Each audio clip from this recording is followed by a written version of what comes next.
২৬-এর এই বিধানসভা নির্বাচনের আগে হাওয়াটা কিন্তু এবার বাংলার একদম অন্যরকম। একদিকে যেমন এসআইআর ইস্যু, অন্যদিকে এলপিজি ইস্যু, তেমনই প্রত্যেকটি ইস্যু নিয়ে কিন্তু প্রত্যেকটি নেতা নেত্রী কথা বলছে। আজকে আমরা উপস্থিত হয়েছি সাপুরজিতে। শুনে নেব সাপুরজির মানুষ কি বলছে এবং তারা কি কতটা সমস্যার মধ্যে তারা পড়েছে, এবং নতুন সরকার এলে সে যে দলই হোক না কেন তারা এলে কতটা উপকৃত হবেন তারা, সেই সবকটি বিষয় আমরা জেনে নেব তাদের কাছ থেকে।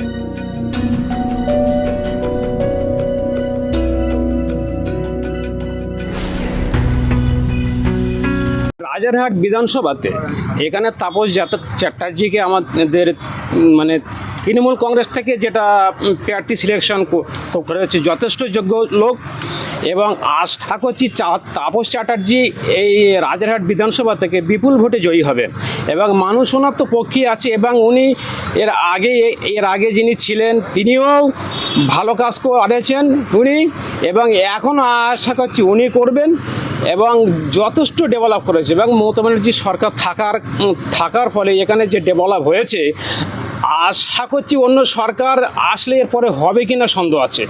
এবং যথেষ্ট মানুষ মমতা ব্যানার্জির, অভিষেক ব্যানার্জির এবং তাপস চ্যাটার্জির সঙ্গে আছে এবং থাকবেন, এবং আশা করছি বাংলার মানুষও তার সঙ্গে থাকবে আছে। এবং এই সাপুরজি বলুন বা আশেপাশে এলাকা, এখানে যথেষ্ট তৃণমূলের প্রভাব আছে এবং শান্তি শৃঙ্খলার সঙ্গে মানুষ আছে। এবং আশা করছি এখন যে বিজেপি সরকার করছে, এসআইআর বলুন বা আরও অন্য পথ যে খুঁজছে যে এই বাংলাকে কেড়ে নেওয়ার জন্যে, কিন্তু বাংলা মমতা ব্যানার্জির সঙ্গে আছে এবং থাকবে। এখনও পর্যন্ত যা দেখছি এলাকায় মোটামুটি ভালোই কাজ হয়েছে। তো একমাত্র জলের সমস্যা ছাড়া বাকিগুলো তো সবই ঠিকই আছে। জলের সমস্যাটা রয়ে গেছে, পাইপ লাইনে যে জল, যে সরকারি জল, সেই পরিষেবাটা এখনও আমরা পাইনি। বাকি সবই ঠিকই আছে। যে আসবে তাকে জানাতে চাইবো যে এই সমস্যাটা সমাধান হয়ে গেলে আমরা আরও ভালো হব। সাপুরজির সাধারণ মানুষের থেকে আপনারা জেনে নিলেন তাদের কি সমস্যা এবং তারা কোন সরকার এলে তাদের সুবিধা হবে।